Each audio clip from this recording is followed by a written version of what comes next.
ಮಾಜಿ ಪ್ರಧಾನಿ ಅಟಲ್ ಬಿಹಾರಿ ವಾಜಪೇಯಿ ಅವರ 100ನೇ ಜನ್ಮದಿನವನ್ನ ದೇಶಾದ್ಯಂತ ಆಚರಿಸಲಾಗುತ್ತಿದೆ. ಅಲ್ಲದೆ ಅಟಲ್ ಜನ್ಮದಿನವನ್ನ ಉತ್ತಮ ಆಡಳಿತ ದಿನವನ್ನಾಗಿಯೂ ಆಚರಣೆ ಮಾಡಿಕೊಂಡು ಬರಲಾಗುತ್ತಿದೆ. ತುಮಕೂರಿನ ಬಿಜೆಪಿ ಕಚೇರಿಯಲ್ಲಿ ಅಟಲ್ ಬಿಹಾರಿ ವಾಜಪೇಯಿ ಅವರ ಜನ್ಮದಿನೋತ್ಸವವನ್ನು ಬಿಜೆಪಿ ನಾಯಕರು ಆಚರಿಸಿದರು. ಕಾರ್ಯಕ್ರಮದಲ್ಲಿ ಕೇಂದ್ರ ಸಚಿವ ವಿ ಸೋಮಣ್ಣ, ಶಾಸಕರಾದ ಜ್ಯೋತಿ ಗಣೇಶ್, ಸುರೇಶ್ ಗೌಡ, ಹುಲಿನಾಯ್ಕರ್ ಸೇರಿ ನೂರಾರು ಮಂದಿ ಬಿಜೆಪಿ ಕಾರ್ಯಕರ್ತರು ಭಾಗಿಯಾಗಿದ್ದರು. ಈ ವೇಳೆ ವಾಜಪೇಯಿ ಭಾವಚಿತ್ರಕ್ಕೆ ಪುಷ್ಪಾರ್ಚನೆ ಮಾಡುವ ಮೂಲಕ ಗೌರವ ಸಮರ್ಪಿಸಿದರು.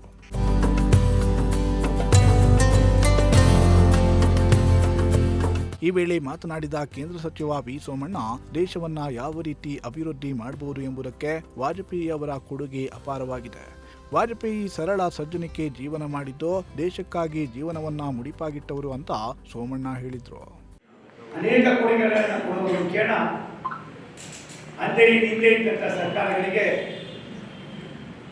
ಸಾರ್ವಜನಿಕರ ಹಣದಿಂದ ಯಾವ ರೀತಿ ಅಭಿವೃದ್ಧಿಯನ್ನು ಮಾಡಬಹುದು ಅನ್ನೋದಕ್ಕೆ ಅವರು ಕೊಟ್ಟಿರ್ತಕ್ಕಂಥ ಕೊಡುಗೆ ಅಪಾರವಾದದ್ದು. ಅವರನ್ನು ಹಾಡಿ ಹೊಗಳಿರ್ತಕ್ಕಂಥ ಸಂದರ್ಭ ನಮಗೆಲ್ಲ ಮನವರಿಕೆ ಆಗಿದೆ ಅಂತ ಕಾಣಿಸ್ತದೆ.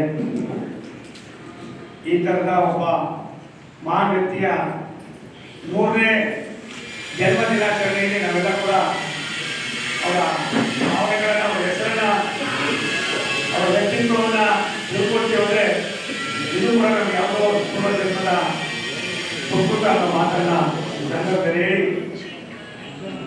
ಗುಡ್ ಗವರ್ನೆನ್ಸ್ನ ಯಾವ ರೀತಿ ಆಗ್ತಾ ಇದೆ ಏನು ಅನ್ನೋದಕ್ಕೆ ಹೆಚ್ಚಾಗಿ ಕೇಂದ್ರ ಮತ್ತು ರಾಜ್ಯ ಸರ್ಕಾರಗಳು ಒಂದು ನಾಣ್ಯದ ಎರಡು ಮುಖಗಳಾಗಿ ಕೆಲಸವನ್ನು ಮಾಡಿದಾಗ ಮಾತ್ರ ದೇಶಕ್ಕೆ ಸಾಕಷ್ಟು ಅಭಿವೃದ್ಧಿಯನ್ನ ಕಾಣ್ಬೋದು ಅನ್ನುವ ಒಂದು ದೊಡ್ಡ ಸಂದೇಶವನ್ನು ಕೊಟ್ಟಂಥವರು ಕೂಡ ಸನ್ಮಾನ್ಯ ನಮ್ಮೆಲ್ಲರ ನೆಚ್ಚಿನ ಪ್ರಧಾನಿಗಳಾದ ಶ್ರೀಮಂತ ಅಟಲ್ ಬಿಹಾರಿ ವಾಜಪೇಯಿ ಅವರು.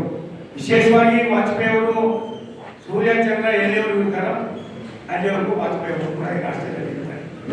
ವಾಜಪೇಯಿ ಅವರು ಇಲ್ಲ ಅಂದಾಗ ಸೂರ್ಯ ಚಂದ್ರನು ಕೂಡ ಇರೋದಕ್ಕೆ ಸಾಧ್ಯತೆ ಇಲ್ಲ ಅನ್ನೋದು ನನ್ನ ಒಂದು ಸಣ್ಣ ಅನುಭವದ ಮಾತು.